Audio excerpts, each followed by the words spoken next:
নমস্কার। আজকে আমরা জানবো বন্ড কি। বন্ড মানে জেমস বন্ড না, এই বন্ড হলো মার্কেটের একটা মার্কেট মানে শেয়ার মার্কেটের মধ্যে একটা টার্ম, যেটাকে বলা হয় বন্ড। এই বন্ডটা কি সেটা জানার আগে জানতে হবে স্টক কি। স্টক স্টক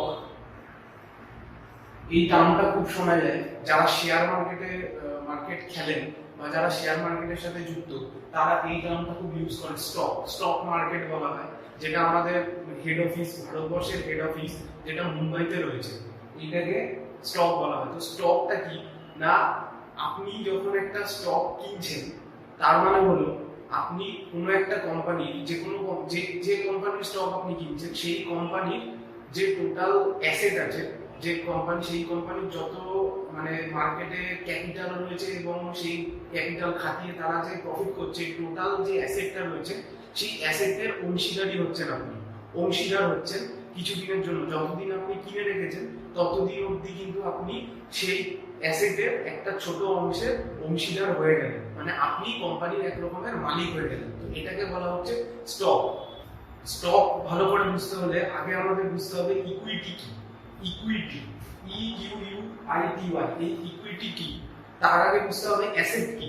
অ্যাসেট হলো কোনো একটা কোম্পানি, ধরুন আপনি একটা কোম্পানি এবং আপনার কিছু দোকান ঘর কেনা আছে, কিছু গরু কেনা আছে, কিছু যে কোনো ধরনের সম্পত্তি, সোনা গয়না কিছু কেনা রয়েছে, এবং প্লাস আপনার যে ক্যাপিটাল রয়েছে এবং আপনার যে টোটাল মার্কেটে টার্নওভার হচ্ছে যে টাকাটা, এই সবটাকে মিলিয়ে বলা হচ্ছে কিন্তু অ্যাসেট।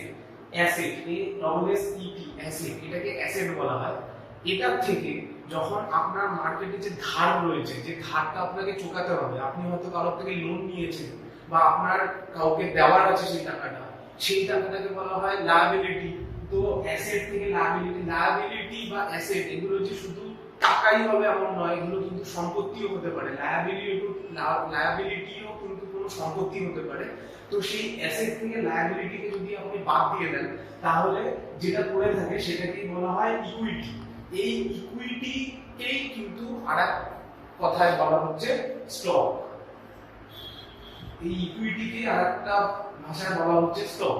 আপনি যখন স্টক মার্কেটে ইনভেস্ট করছেন, তার মানে আপনি কোনো একটা কোম্পানির ইকুইটিতে ইনভেস্ট করছেন। আপনি ইকুইটির একটা শেয়ার, ইকুইটির একটা ছোট অংশ কিন্তু আপনি কিনছেন। তো এই যেহেতু আপনি ইকুইটির একটা ছোট অংশ কিনছেন, তাহলে আপনার এই কোম্পানির যদি অ্যাসেট বেড়ে যায়, এই অ্যাসেট যদি বেড়ে যায় আর লায়াবিলিটি যদি কমে যায় কোনো কোম্পানি, তাহলে ভাবুন ইকুইটি কিন্তু বাড়বে। তাহলে ইকুইটি যদি বাড়ে তাহলে স্টক প্রাইসও বাড়বে, স্টকও বাড়বে। তাহলে আপনি যদি একটা সময় আপনি এই স্টকে ইনভেস্ট করে থাকেন এবং তার 6 মাস পরে যদি আপনার সেই কোম্পানির ইকুইটি যদি বেড়ে যায়, সেই কোম্পানি যদি প্রফিটে রান করে, অ্যাসেট বাড়া মানে লায়াবিলিটি কমা মানে কিন্তু প্রফিট হচ্ছে। অনেক সময় অ্যাসেট বাড়ছে বা লায়াবিলিটি সেম থাকছে, সেক্ষেত্রেও কিন্তু সেই কোম্পানি প্রফিটে চলবে। তাহলে কিন্তু ইকুইটি বাড়ছে, তাহলে আপনার স্টক প্রাইসও বাড়ছে। তো আপনি 6 মাস পরে যদি সেই স্টকটা বিক্রি করেন, তাহলে এই যে অ্যাসেট যতটা বাড়লো বা ইকুইটি যতটা বাড়লো, সেই ততটা অ্যামাউন্টের টাকা কিন্তু আপনি গেইন করবেন। তো এইটাকে বলা হয় স্টক মার্কেটে টাকা ইনভেস্ট, যেটাকে স্টকের একটা ইউনিট, আপনি স্টক কিনছি এটা বলাটা তো ঠিক নয়, আপনি স্টকের একটা পার্ট কিনছেন, তাহলে এটাকে বলা হচ্ছে শেয়ার। আপনি শেয়ার করছেন, শেয়ার কিনছেন, সেই স্টকের একটা শেয়ার কিনছেন, তাই এটাকে শেয়ার মার্কেট বলা হয়, যেটা হেড অফিস কিন্তু মুম্বাইয়ে রয়েছে। BSE, Bombay stock exchange, NSE আছে, ন্যাশনাল স্টক এক্সচেঞ্জ, এগুলো কিন্তু সবই মুম্বাইতে রয়েছে। বন্ড কিন্তু স্টকের মতো নয়, আপনি কিন্তু ডাইরেক্ট শেয়ারে টাকা লাগাচ্ছেন এবং কোম্পানির একটা অংশীদার হয়ে যাচ্ছেন। আপনি শেয়ার স্টক মার্কেটে যেমন আপনি কোম্পানির একটা অংশীদার হয়ে যাচ্ছেন, বন্ড কিন্তু সেটা নয়। বন্ড হলো সিম্পলি আপনি ওই কোম্পানিকে টাকা ধার দিচ্ছেন, ওই কোম্পানি আপনার কাছে টাকা ধার চাইছে এবং আপনি একটা নির্দিষ্ট রেটে, ইন্টারেস্টের রেটের মাধ্যমে আপনি কিন্তু সেই টাকাটা ওই কোম্পানিকে ধার দিচ্ছেন, যাতে সেই কোম্পানি গ্রো করতে পারে, সেই কোম্পানি আপনার টাকা খাটিয়ে গ্রো করতে পারে।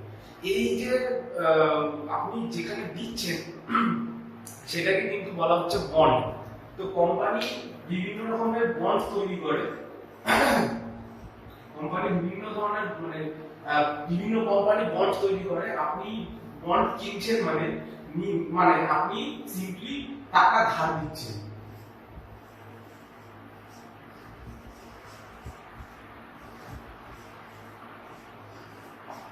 আপনি কিন্তু টাকা ধার দিচ্ছেন এই কোম্পানি বন্ড কেনার মাধ্যমে। তো টাকা যখন আপনি ধার দিচ্ছেন তখন সিম্পলি আপনাকে কোম্পানি জিজ্ঞেস করবে যে আপনি কত পার্সেন্টেজে টাকাটা ধার দিচ্ছেন। তো আপনি একটা নির্দিষ্ট পার্সেন্টেজ বলবেন যে এই পার্সেন্টেজের ইন্টারেস্ট রেটে কিন্তু আমি আপনাকে টাকাটা ধার দেবো।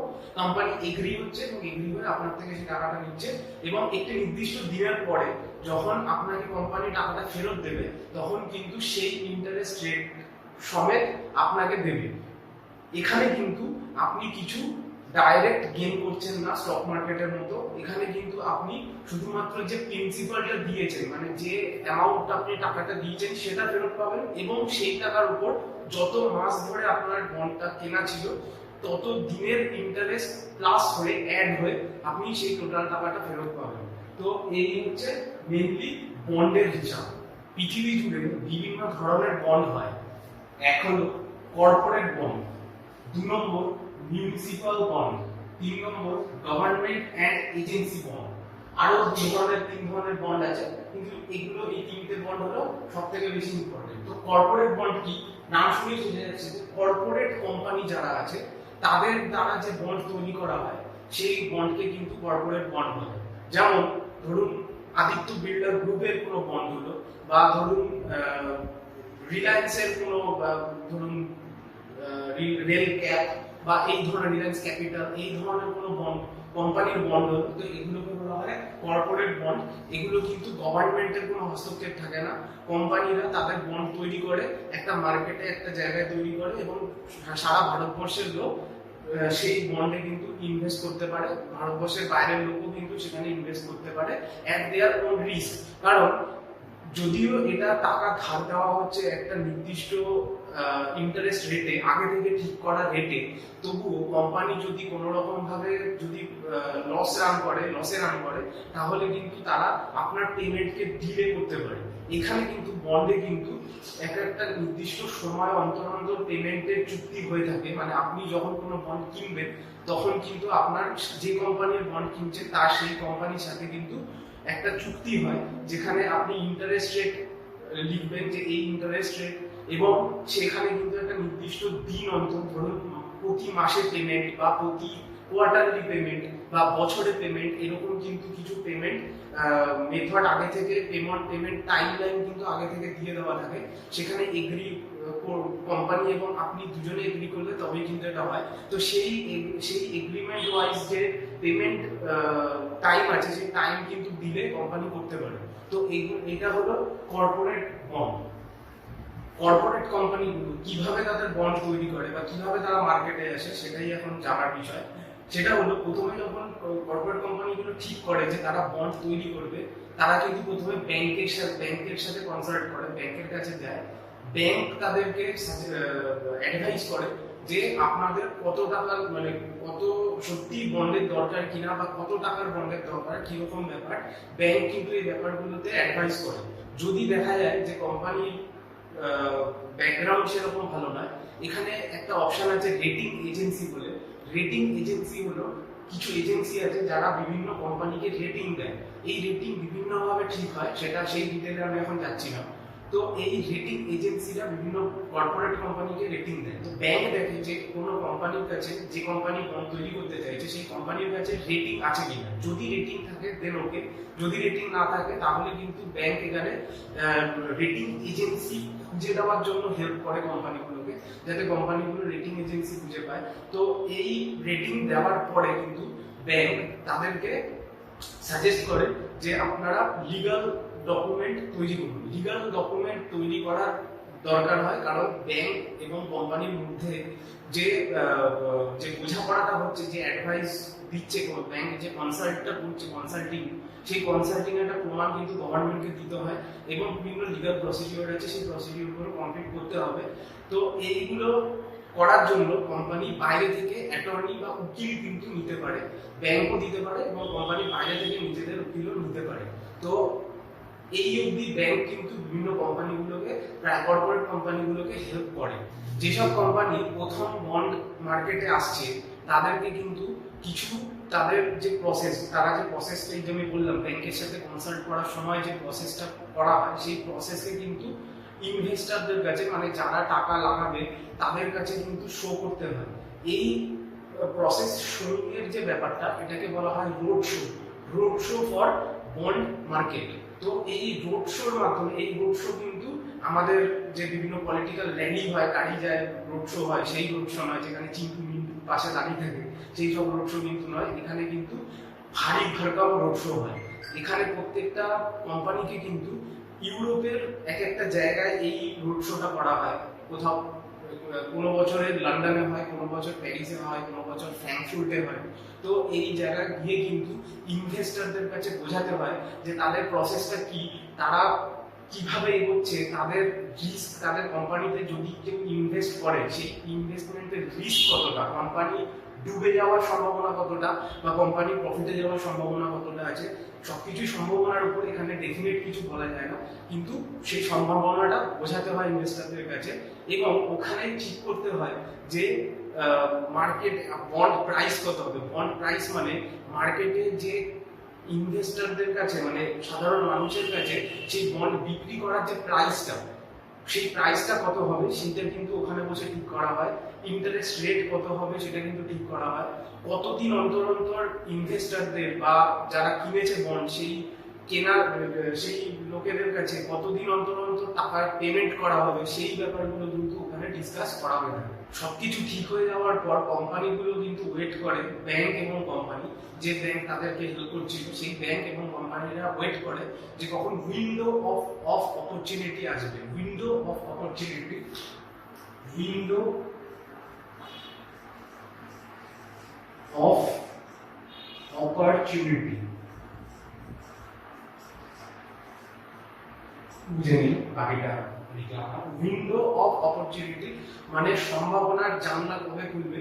তো সেই উইন্ডো অফ অপরচুনিটি ডিপেন্ড করছে সেই দিনে মার্কেটের উপর। কারণ এই যে বন্ড রিলিজ করা, যেদিনকে বন্ড ওপেন হচ্ছে, সেটা কিন্তু ওই বোম্বেতে গিয়ে স্টক এক্সচেঞ্জের দালাল স্ট্রিটের উপর কিন্তু করা হয় এবং গ্রেটলি ডিপেন্ড করে সেই দিনের মার্কেট কন্ডিশনের উপর। মার্কেট যদি সেই দিনকে খুব খারাপ থাকে তাহলে কিন্তু এটা করাটা একটু টাফ, মানে করা উচিত না কোম্পানিরা মনে করে, যদিও এটা ভ্যারি করে, মার্কেট ওঠা নামা এগুলো কোম্পানিরা বুঝে করে। তো এই ব্যাপারগুলো কিন্তু ডিপেন্ড করছে উইন্ডো অফ অপরচুনিটি হিসাবে।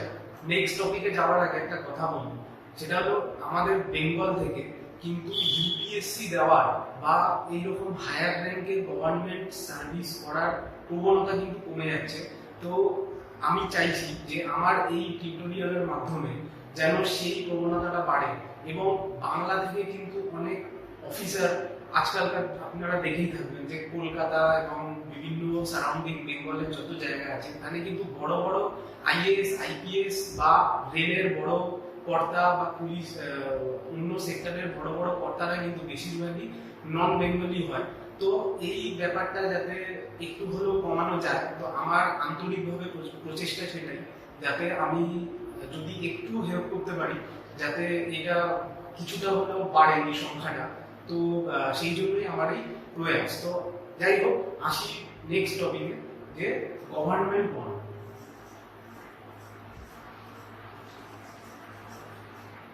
গভর্নমেন্ট বন্ড, গভর্নমেন্ট বন্ড কি, নাম শুনেই বোঝা যাচ্ছে যে এটা গভর্নমেন্টের দ্বারা তৈরি করা বন্ড। তো গভর্নমেন্ট কেন বন্ড করে? এখন অনেকের প্রশ্ন আসতে পারে, গভর্নমেন্টের কাছে প্রচুর টাকা রয়েছে, তাদের কেন সাধারণ মানুষদের থেকে বন্ডের মাধ্যমে টাকা কালেক্ট করতে হয়? তো এর সিম্পল হিসাব হলো, গভর্নমেন্ট কিন্তু অনেক রকমের ট্যাক্স ছাড় পায় এই বন্ডের মাধ্যমে। গভর্নমেন্ট কেন, যে কোনো কোম্পানি যখন বন্ড তৈরি করে, বন্ডের কিন্তু আমাদের যে সরকারি নিয়ম আছে বন্ডের ক্ষেত্রে, যে বন্ড আপনি যদি তৈরি করেন এবং সেখানে যদি মানুষ ইনভেস্ট করে, সেখানে কিন্তু ট্যাক্স অনেক কম দিতে হয়। তো গভর্নমেন্টকেও অনেক রকমের ট্যাক্স দিতে হয়। যেমন মিউনিসিপ্যালিটি আছে, শুধু গভর্নমেন্ট বলতে কিন্তু স্টেট গভর্নমেন্ট বা সেন্ট্রাল গভর্নমেন্ট নয়, ইন্ডিয়া মানে পুরো দেশ, রাজ্য এবং লোকাল যে মিউনিসিপ্যালিটি আছে, এদের যে কারোর দ্বারা যদি বন্ড তৈরি করা হয় সেটাকেই গভর্নমেন্ট বন্ড করে। তো মিউনিসিপ্যালিটিকে অনেক রকমের ট্যাক্স দিতে হয়, তো সেই ট্যাক্স যাতে কিছুটা হলেও কমানো যায় তার জন্যই কিন্তু বন্ড তৈরি করা হয়। শুধুমাত্র বন্ড সেই কারণে বন্ড করা হয় না, অনেক সময় দেখা গেল রাস্তাঘাট তৈরি করতে হচ্ছে বা কোনো সরকারের বড় বড় ব্রিজ ইনফ্রাস্ট্রাকচার তৈরি করতে হচ্ছে, সেক্ষেত্রে কিন্তু বন্ড ইস্যু করা হয় যাতে সাধারণ মানুষ সেখানে সেই প্রজেক্টের জন্য টাকা লাগাতে পারে। গভর্নমেন্ট বন্ড কিন্তু জেনারেলি নন প্রফিটেবল হয়ে থাকে, মানে নন প্রফিটেবল উদ্দেশ্যে হয়ে থাকে। গভর্নমেন্টের কথা তাই অ্যাটলিস্ট। তো আমি বা আপনারা যারা মার্কেট রিসার্চ করে তারা অত জানেন যে গভর্নমেন্ট ওই বন্ড থেকে কি কি খাতে টাকা লাগাবে, বাট জেনারেলি এটাই হয়ে থাকে যে গভর্নমেন্ট নন প্রফিটেবল কাজের জন্য এটাকে বন্ডটাকে ইউজ করে। তো আমাদের দেশে প্রথম গভর্নমেন্ট মিউনিসিপাল বন্ড বলা হয় গভর্নমেন্ট বন্ড বা অর মিউনিসিপাল বন্ড।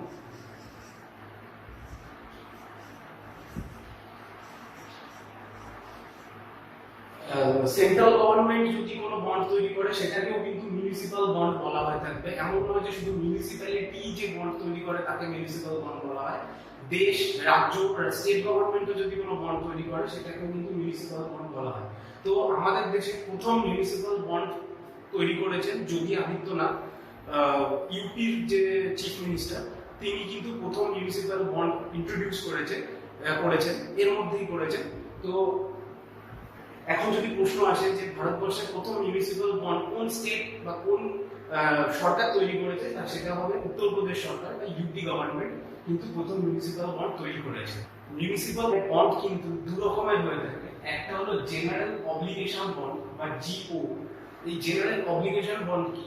গভর্নমেন্ট যে বন্ড তৈরি করে মিউনিসিপাল বন্ড, যেখানে একদম এক্সাক্ট গভর্নমেন্টের কাজের জন্য যে টাকা কালেক্ট করা হয় সেইখানে যে ইনভেস্টমেন্টটা করা হয় তাকে বলা হয় জেনারেল অব্লিগেশন বন্ড। এই বন্ডে কিন্তু আমরা সাধারণ মানুষেরা সব ধরনের সব ধরনের জিও বন্ডে কিন্তু আমরা সাধারণ মানুষেরা ইনভেস্ট করতে পারি না বা কিনতে পারি না।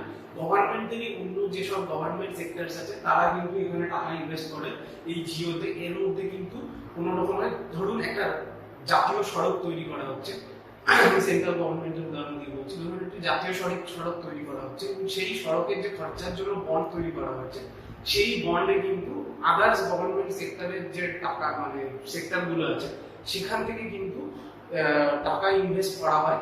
এবং এই রাস্তার উপর যে টোল ট্যাক্স রাখা হয় সেই টোল ট্যাক্সের যে টাকা সেটাকে কিন্তু এই বন্ডের মধ্যে ঢোকানো হয় না, এটাকে আলাদা করে রাখা হয়। আর একটা হলো রেভিনিউ বন্ড।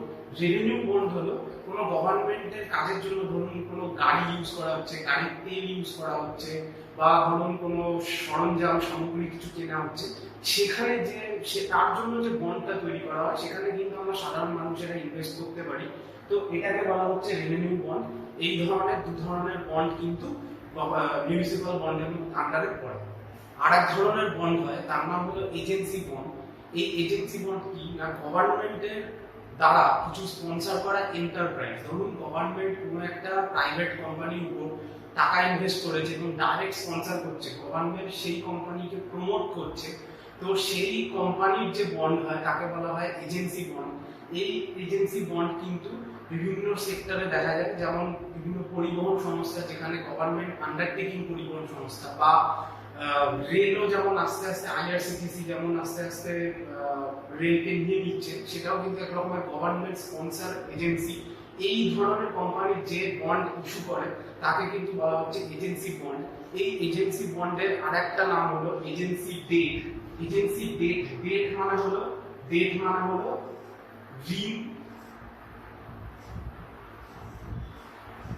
ঋণ বা ধার।